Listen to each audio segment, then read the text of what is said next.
Hello guys, welcome back to Pixel Voice, capturing spirit of the moment. ඉතින් මගේ නම කුෂාන් නාරංවල තවත් අපේ Pixel Voice වීඩියෝ එකකට ඔයාලව සාදරයෙන් පිළිගන්නවා.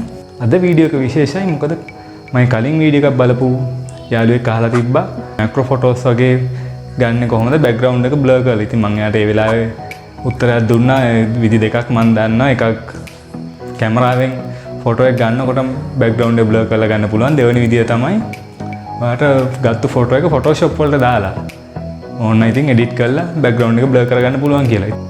ඉතින් මම දැන් කතා කරන්න යන්නේ පළවෙනි ඔප්ෂන් එක ගැන. ඒ කියන්නේ ෆොටෝ එක ගන්නකොටම බෑග්ග්‍රවුන්ඩ් එක බ්ලර් කරලා ගන්න. ඉතින් මේකදී ඔයා සරල කරුණු හතරක් මතක තියාගන්න ඕනේ. පළවෙනි කරුණ තමයි ෆොටෝ එක ගන්න කලින් ඔයාගේ සාමාන්‍ය කැමරාවක් ගත්ත ගමන් කිට් ලෙන්ස් එක තමයි පාවිච්චි කරන්නේ. ඉතින් මේ කිට් ලෙන්ස් එක zoom කරන්න ඕනේ පුළුවන් විශාලම ප්‍රමාණය දක්වා. ඒ කියන්නේ සාමාන්‍ය 16ත් 50ත් අතර තමයි කිට් ලෙන්ස් එක එන්නේ. මිලිමීටර් ප්‍රමාණය. අපිට කිට් ලෙන්ස් එකෙන් ගන්න පුළුවන් විශාලම zoom වගේ කියන්නේ 55 තියෙනවා සමහර කිට් ලෙන්ස් වල 50 නම් 50. ඉතින් මගේ කිට් ලෙන්ස් එකේ තියෙන්නේ 50. මම ඒ ගානටම zoom කරනවා. වාගේ සාමාන්‍ය කැමරාවේ කිට් ලෙන්ස් එකේ ගහලා තියෙනවා කොච්චර දුරට මේ ආපර්චර් අගේ විශාල කරන්න පුළුවන්ද කියලා. සාමාන්‍යයෙන් කිට් ලෙන්ස් එක 16 mm ඒ කියන්නේ zoom out කරලා අඩුම 16 mm ඉදි ගහලා තියෙනවා 3.5යි කියලා.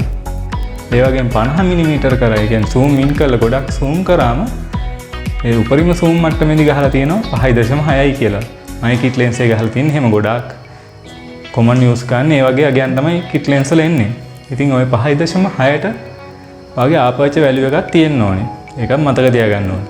ඉතින් දෙවෙනි කරුණ තමයි ඔයාගේ සබ්ජෙක්ට් එකයි කැමරාවයි අතර තියෙන පරතරය ඩිස්ටන්ස් එක. ඉතින් මේකත් පොඩ්ඩක් ඔළුවේ තියාගන්න ඕන කරුණක්. ඒ වගේම අමතක කරන්න එපා. ඔයාගේ කැමරාව සබ්ජෙක්ට් එක ලඟ වෙන අතරතුර ඔයාගේ සමහරට ફોකස් එකත් බිඳෙන්න ඉඩ තියෙනවා. ඉතින් ඒ මිනිමම් ફોකස් ඩිස්ටන්ස් එකක් තියෙනවා. ඉතින් ඔය සාමාන්‍යයෙන් කිට් ලෙන්ස් එක zoom in කරනවා මිලිමීටර් 50 දක්වා. ඒ වෙලාවට ඔයාගේ සාමාන්‍යයෙන් ලෙන්ස් මැනුවල් එකේ ගහලා තියෙනවා මිනිමම් ફોකස් ඩිස්ටන්ස් එක. ඉතින් මේ මිනිමම් ફોකස් ඩිස්ටන්ස් එකක් තියාගන්න ඕනේ සබ්ජෙක්ට් එකයි කැමරාවයි අතර. මොකද නැත්තම් සබ්ජෙක්ට් එකට ගොඩක් ලං වුණොත් බෑග්ග්‍රවුන්ඩ් එක බ්ලර් වෙනවා. නමුත් කැමරාවයි සබ්ජෙක්ට් එක අතර තියෙන බන්ධනය බිඳිලා සබ්ජෙක්ට් එකේ ફોකස් එක නැති වෙන්න ඉඩ තියෙනවා. ඉතින් මේ මිනිමම් ફોකස් ඩිස්ටන්ස් එකේ උපරිම ප්‍රයෝජන ගන්න ඔයා මතක තබා ගන්න ඕනේ. තුන්වන කරුණ තමයි සබ්ජෙක්ට් එකයි බෑග්ග්‍රවුන්ඩ් එක අතර තියෙන පරතරය. ඉතින් අපි සබ්ජෙක්ට් එකයි බෑග්ග්‍රවුන්ඩ් එක අතර පරතරය වැඩි වෙන්න බෑග්ග්‍රවුන්ඩ් එක බ්ලර් වෙන ගතිය වැඩි. මොකද කැමරාව ફોකස් කරන්නේ අපේ සබ්ජෙක්ට් එකට. එතකොට සබ්ජෙක්ට් එකෙන් පිටිපස්සට තියෙන බෑග්ග්‍රවුන්ඩ් එක කැමරාවේ ફોකස් එකෙන් එළියේ තියෙන්නේ. ඉතින් ඒ වෙලාවට ඔයා දන්නවා ફોකස් එකෙන් එළියට ගිය ගාම බ්ලර් වෙනවා. අන්න ඕක තමයි මම මතක තියාගන්න ඕනේ තුන්වන කරුණ. මේක තමයි ඉතාල වැදගත් තුන්වන කරුණ. මොකද්ද? සබ්ජෙක්ට් එකයි බෑග්ග්‍රවුන්ඩ් එකයි අතර තියෙන පරතරය වැඩි වෙන තරමට හොඳයි. ඒ වගේම සබ්ජෙක්ට් එකට බෑග්ග්‍රවුන්ඩ් එක ලං වෙන්න ඒ බ්ලර් ගතිය නැති වෙලා යනවා. ඉතින් අපේ හතරවන කරුණ නම් මේක අපිට ටෙක්නිකලි එච්චර වැදගත් නැති වුණාට ආටිස්ටික්ලි ඒ කියන්නේ කලාත්මක ගතියක් ඇඩ් කරන කරුණක්. ඒ මොකද්ද කියනවනම් ෆොටෝ එකේ සබ්ජෙක්ට් එකයි බෑග්ග්‍රවුන්ඩ් එක අතර තියෙන කලාත්මක බැඳීම. සාමාන්‍යයෙන් කොටියෙක් ඔය දන්නවනේ කැලේ ගිහිල්ලා කොටියෙක් ගන්නවා නම් බෑග්ග්‍රවුන්ඩ් එකේ තියෙන්න පුළුවන් කැලේ බ්ලර් වෙච්ච ගතිය. ඒක බලන කෙනාට දැනෙන්නත් ඕනේ මේ කොටිය ඉන්නේ කැලේක කියලා. එහෙම නැත්නම් ඉතින් මම හිතන්නේ බෑග්ග්‍රවුන්ඩ් එක බ්ලර් කරලා අරගෙන වටිනාකමක් තියෙදි කියලා. ඉතින් මේ කලාත්මක අගය කියනකොට ඔයාලට හැම වෙලේම මේකට ළඟා වෙන්න බැරි වෙයි. නමුත් ඔයා පොඩ්ඩක් මේ හතරවන කරුණ මතක තියාගන්න. හැම වෙලේම ආටිස්ටික් කලාත්මක ගතියක් එකතු කරන්න ඔයාගේ ෆොටෝස් වලට. ඕකේ ගයිස්, ඉතින් මම මේ depth of field එහෙම නැත්නම් බෑග්ග්‍රවුන්ඩ් එක බ්ලර් කරලා ගන්න ෆොටෝස් වල පොඩි සෙටප් එකක් හදාගෙන දිනනවා. මම හිතනවා ඒක ඔයාලට බැලුවොත් වැඩි දුර දෙයක් ඔලුවට එයි කියලා.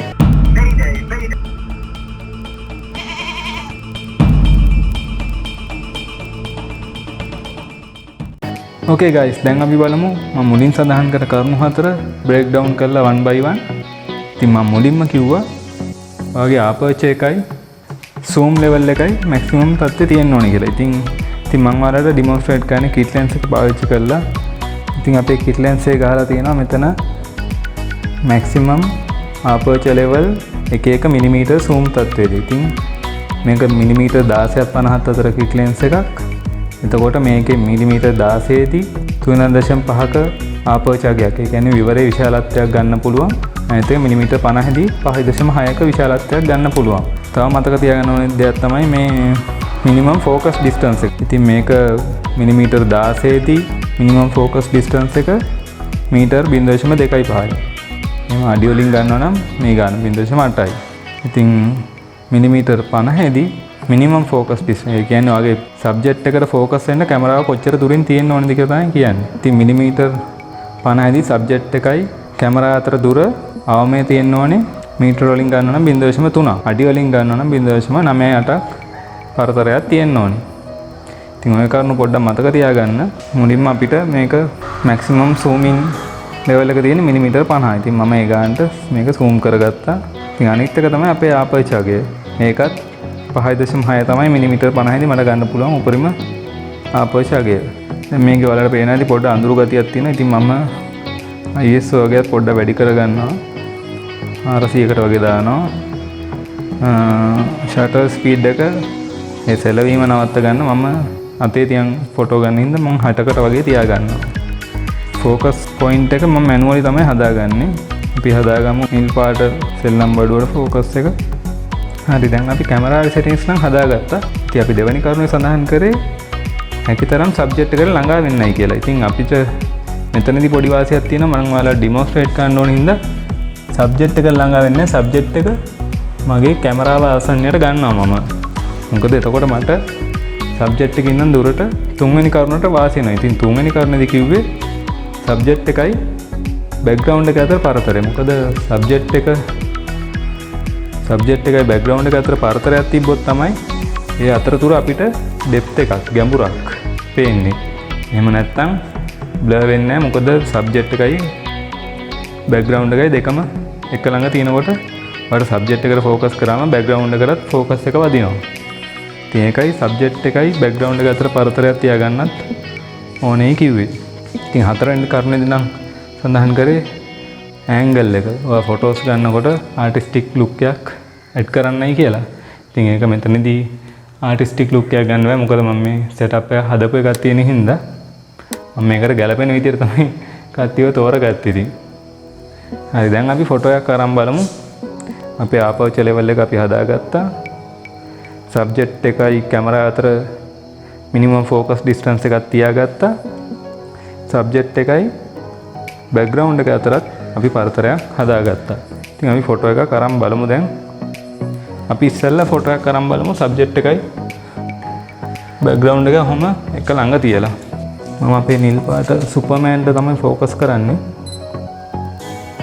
හරි ඔන්න අපි ෆස්ට් ෂොට් එක ගන්නවා. සබ්ජෙක්ට් එකයි බෑග්ග්‍රවුන්ඩ් එකයි බොහොම ආසන්නයේ තියෙන්නේ. ඉතින් එතකොට මෙතනදී බ්ලර් වීමක් ඔයාලට පේනවා. බැලු බැලමට එච්චර බ්ලර් වීමක් දක්නට ලැබෙන්නේ නැහැ බෑග්ග්‍රවුන්ඩ් එකේ. හරි අපේ දෙවෙනි ෂොට් එක ගන්නවා. සබ්ජෙක්ට් එක අපි ගොඩාක් කැමරාව ළඟටම ගන්නවා. සබ්ජෙක්ට් එකයි බෑග්ග්‍රවුන්ඩ් අතර ලොකු පරතරයක් තියෙනවා. ඉතින් මේ පරතරය වැඩි වෙන්න බෑග්ග්‍රවුන්ඩ් එක අවුට් ඔෆ් ෆෝකස්. ඒ කියන්නේ බෑග්ග්‍රවුන්ඩ් එක බ්ලර් වෙන ගතිය වැඩි. ඉතින් මේ තියෙන්නේ අපි දැන් ගත්ත ෆොටෝ එක. සබ්ජෙක්ට් එකට අපි ළඟ ආනවා. එමන් නැත්නම් සබ්ජෙක්ට් එක අපේ ළඟට ගත්තාම එතන සබ්ජෙක්ට් එකයි බෑග්ග්‍රවුන්ඩ් එක අතර තියෙන දුර වැඩි වෙනවා. එතකොට ඩෙප්ත් ඔෆ් ෆීල්ඩ් එක වැඩි. ඒ කියන්නේ ගැඹුර වැඩි ෆීල්ඩ් එකේ.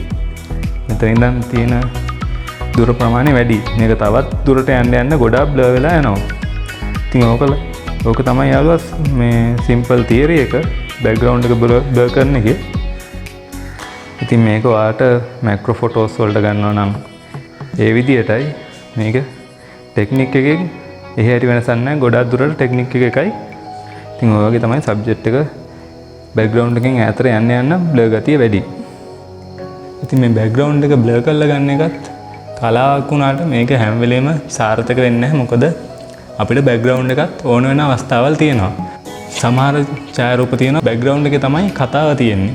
ඉතින් සමහර වෙලාවට ඔයාලට ඕන වෙනවා බෑග්ග්‍රවුන්ඩ් එකත්. මේක ඉතින් හැම වෙලෙම බෑග්ග්‍රවුන්ඩ් එක බ්ලර් කරලා ගැනීම සාර්ථක නැහැ.